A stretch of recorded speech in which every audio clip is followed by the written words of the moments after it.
ગુજરાતમાં ભાજપની સામે કોંગ્રેસ અને આમ આદમી પાર્ટીના ધારાસભ્યોની સ્થિતિ શું છે અને આ ધારાસભ્યો ઉપર કેમ કેસ કરવામાં આવે છે, આ મુદ્દાને લઈને આજે કોંગ્રેસ અને આમ આદમી પાર્ટીના ધારાસભ્યો મુખ્યમંત્રીને જઈને મળ્યા હતા. ખાસ તેમાં ચૈતર વસાવા અને ગોપાલ ઇટાલિયા બંને ઉપર જે પ્રકારે કેસ કરવામાં આવ્યા છે અને ચૈતર વસાવા તો છેલ્લા 63 દિવસથી જેલની અંદર છે. આજે પણ વિધાનસભા પૂર્ણ થઈ અને ચૈતર વસાવા ફરી સાંજે જેલની અંદર જતા રહેશે, કારણ કે તેમની રેગ્યુલર જામીન અરજી ઉપર હજી સુનાવણી બાકી છે. પણ આ બધાની વચ્ચે મુખ્યમંત્રી ભૂપેન્દ્ર પટેલને આમ આદમી પાર્ટી અને કોંગ્રેસનું ડેલિગેશન મળ્યું. ડેલિગેશન જ્યારે મળ્યું ત્યારે મુખ્યમંત્રીને શું રજૂઆત કરવામાં આવી તેની વાત આ વિડીયોમાં. નમસ્કાર, હું છું ગોપી ગાંગર અને આપ જોઈ રહ્યા છો નિર્ભય ન્યૂઝ. આમ આદમી પાર્ટીના ડેડિયાપાડાના ધારાસભ્ય ચૈતર વસાવા છેલ્લા 63 દિવસથી જેલની અંદર બંધ હતા અને એ પણ વિધાનસભાનું આજે 3 દિવસનું ચોમાસું સત્ર મળી રહ્યું છે તેના માટે તેમને જામીન આપવામાં આવ્યા હતા. આ સત્ર આજે પૂરું થયું અને ચૈતર વસાવાને ફરી આજની રાત જેલની અંદર વિતાવવાની છે અને તેવામાં ચૈતર વસાવા ઉપર થયેલા કેસ સાથે સાથે આમ આદમી પાર્ટી અને વિપક્ષના નેતા, એ કોંગ્રેસના નેતા અનંત પટેલ હોય કે પછી અન્ય નેતાઓ હોય, આ બધા ઉપર જે રીતે વિરોધ પ્રદર્શન કરવા જાય અને કેસ કરવામાં આવી રહ્યા છે અથવા તો ગુજરાતની સામાન્ય જનતાનો મુદ્દો ઉપાડે એટલે કોંગ્રેસના નેતા અને વિપક્ષના નેતાઓ ઉપર આ પ્રકારે કેસ કરવામાં આવે છે. આ મુદ્દાને લઈને આજે આમ આદમી પાર્ટીના નેતાઓ મુખ્યમંત્રી ભૂપેન્દ્ર પટેલને મળ્યા. સાથે સાથે કોંગ્રેસના નેતાઓ પણ તેની અંદર જોડાયા, કારણ કે વિપક્ષની સમસ્યા એક જ છે કે સામાન્ય જનતાનો અવાજ ઉપાડવા જતા તેમના ઉપર કેસ કરવામાં આવે છે અને આ આખી વાતની રજૂઆત મુખ્યમંત્રીને કરવામાં આવી. આ ડેલિગેશન ગયું હતું નેતાઓનું કે મુખ્યમંત્રી તેમની વાત સાંભળે અને શું વાતચીત કરવામાં આવી, શું રજૂઆત કરવામાં આવી આમ આદમી પાર્ટીના નેતાઓ તરફથી, તે સાંભળીએ. બપોરે જ્યારે વિશ્રામ પડ્યો ત્યારે અમારા આમ આદમી પાર્ટીના નેતા માનનીય શ્રી ચૈતરભાઈ વસાવા ના બાબતમાં અમારા બધા ધારાસભ્યો અને સાથે સાથે કોંગ્રેસ પક્ષના પણ ધારાસભ્યો, તમામ ધારાસભ્યો વિપક્ષના ડેલિગેશનના સ્વરૂપમાં માનનીય મુખ્યમંત્રી સાહેબને રજૂઆત કરવા માટે ગયા હતા. અમારી આમ આદમી પાર્ટીની મુખ્ય રજૂઆત એ હતી કે ચૈતરભાઈ વસાવા જે રીતે ગુજરાતના યુવાનો અને આદિવાસી સમાજ માટે લડાઈ લડે છે, આદિવાસી સમાજના નાનામાં નાના પ્રશ્નો બાબતે બહુ મજબૂતીથી રજૂઆત કરે છે, અવાજ ઉઠાવે છે, સંઘર્ષ કરે છે અને એના કારણે આદિવાસી સમાજને ખૂબ મોટો ફાયદો થયો છે.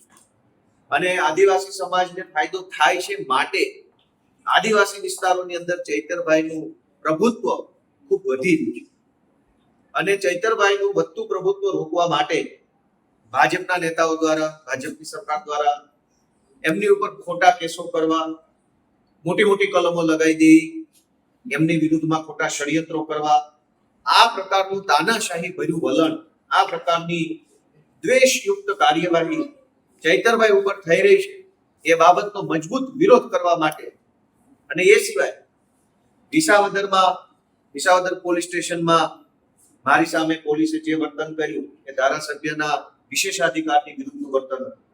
એટલે મેં વિશેષાધિકારને લઈને મૌખિક રીતે માનનીય મુખ્યમંત્રીશ્રીને રજૂઆત કરી. આ સિવાય પાટણના ધારાસભ્યની સામે પાટણના ચીફ ઓફિસર જે રીતનું વર્તન કરી રહ્યા છે એ બિલકુલ અયોગ્ય અને ગેરબંધારણીય વર્તન છે, ધારાસભ્યના પ્રિવિલેજની વિરુદ્ધનું વર્તન છે, એની પણ રજૂઆત મેં કરી.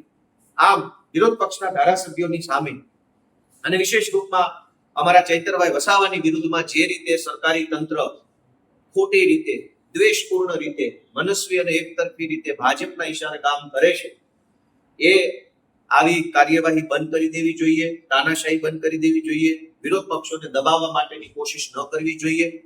ખાસ કરીને જ્યારથી આમ આદમી પાર્ટી ગુજરાતની અંદર ખૂબ મજબૂતીથી આગળ વધી રહી છે ત્યારથી ભાજપ વાળા આમ આદમી પાર્ટીથી ખૂબ ચીડાયેલા રહે છે અને એટલે સત્તાની તાકાતથી અમારું ગળું દબાવવાની કોશિશ કરે છે. કે દબાવવાનું છે નહીં. અમારા કાશ્મીરના ધારાસભ્ય મહેરાજ મલિકની ખોટી રીતે ધરપકડ કરી લેવામાં આવી. શું કામ? કેમ કે આમ આદમી પાર્ટીના ધારાસભ્ય છે અને વિધાનસભાના ગૃહમાં ખૂબ બોલે છે જનતા માટે. ખોટા કેસમાં, વાહિયાત બાબતોમાં આજ અમારા ધારાસભ્યની ધરપકડ થઈ ગઈ. પણ કાશ્મીરમાં અમારા ધારાસભ્ય ચૈતરભાઈ વસાવાની ધરપકડ કરેલી છે.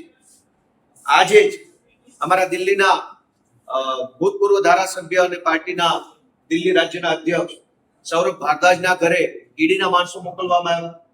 એના થોડાક દિવસ પહેલા અમારા બીજા નેતાના ઘરે પણ ઈડીના માણસો મોકલવામાં આવ્યા. આવી રીતે ભાજપ પાર્ટી આખા દેશમાં આમ આદમી પાર્ટીને દબાવવાની, આમ આદમી પાર્ટીના નેતાઓને એનું ગળું દબાવવાની, એમનો અવાજ દબાવવાની, આ ક્રાંતિ રોકવાની કોશિશ કરે છે. એનો અમે સખત શબ્દોમાં વિરોધ કરીએ છીએ. આ દમ દાટી અને દંડાવાળી સરકાર તમે દીવાવાળા માણસો નથી. અમે તમારી ઈડી પીડી સીડી જે કાંઈ હશે એ ચેલેન્જને સ્વીકારી લઈશું, પડકારોને પણ ઝીલી લઈશું અને પડકારો ઝીલીને આગળ વધશું. આજે જે રીતે ભાજપ આમ આદમી પાર્ટી પાછળ પડી છે કે કોઈ પણ રીતે આમ આદમી પાર્ટી ખતમ થઈ જાય જોઈએ, તો ભાજપના મિત્રોને જણાવવા માંગીશ કે આમ આદમી પાર્ટી લોકોની લાગણીઓથી, લોકોની મહેનતથી બનેલી પાર્ટી છે. કોઈ એક વ્યક્તિની કે સંસ્થાની પાર્ટી હોત તો ખતમ થઈ શકે, પણ કરોડો લોકોના દિલની સંવેદનાઓથી બનેલી પાર્ટી છે. એને સત્તાની તાકાતથી ખતમ નથી કરી શકાતી. અમે ભાજપના આ તાનાશાહી ભર્યા વલણનો સખત કડક વિરોધ કરીએ છીએ અને એની સામે સંઘર્ષ કરીને લડતા રહીશું. બીજી વાત કે આજે આમ આદમી પાર્ટીના નેતાઓનો દાવો છે કે સત્તાના રૂએ ભારતીય જનતા પાર્ટી પોલીસનો ઉપયોગ કરે છે અને આમ આદમી પાર્ટીના નેતાઓ ઉપર કેસ કરે છે. એ માત્ર ગુજરાતની અંદર નહીં પરંતુ કાશ્મીરમાં પણ કંઈક આવું જ થાય છે. આવી બધી વાત આમ આદમી પાર્ટીના નેતા ગોપાલ ઇટાલિયા દ્વારા કરવામાં આવી. હાલાકી ગોપાલ ઇટાલિયા હવે વિધાનસભા સુધી પહોંચી ગયા છે, પરંતુ ગોપાલ ઇટાલિયાનું કહેવું છે કે જ્યારે પણ કોઈ પણ પાર્ટીના નેતા એટલે વિપક્ષની પાર્ટીના નેતા કંઈ પણ કામ કરે તેમના ઉપર કેસ કરી દેવામાં આવે છે. જ્યારે સામે ભારતીય જનતા પાર્ટીના નેતા ઉપર ભલે બલાત્કારનો આરોપ લાગ્યો હોય પણ તેમના ઉપર કેસ થાય તો હાઈકોર્ટમાં જવું પડે છે અને હાઈકોર્ટ એમ કહે કે તેમની ધરપકડ કરો તો પણ ધરપકડ કરવામાં નથી આવતી. સાથે સાથે ઘણા બધા ભારતીય જનતા પાર્ટીના એવા નેતાઓના નામ પણ તેમના દ્વારા કહેવામાં આવ્યા છે કે ઘણા બધા નેતાઓ ઉપર કેસ થયા છે પણ કોઈ કાનૂની પ્રક્રિયા નથી કરવામાં આવતી. જ્યારે વિપક્ષના નેતાઓ ઉપર જાણી જોઈને કેસ કરીને તેમના ઉપર કાનૂની પ્રક્રિયા કરવામાં આવે છે અને તેનું જ જે ઉદાહરણ છે તે ચૈતર વસાવા છે કે તેમને છેલ્લા 62-63 દિવસથી જેલની અંદર રહેવું પડ્યું છે અને આજે પણ તેમને ફરી જેલની અંદર જવું પડશે. આપ શું માનો છો કે વિપક્ષના નેતાઓને ખરેખર ખોટી રીતે સરકાર ફસાવી રહી છે? તો અમને કોમેન્ટ બોક્સમાં ચોક્કસથી લખીને જણાવજો અને અમારી ચેનલ નિર્ભય ન્યૂઝને લાઈક, શેર અને સબસ્ક્રાઇબ કરવાનું ભૂલશો નહીં. આભાર.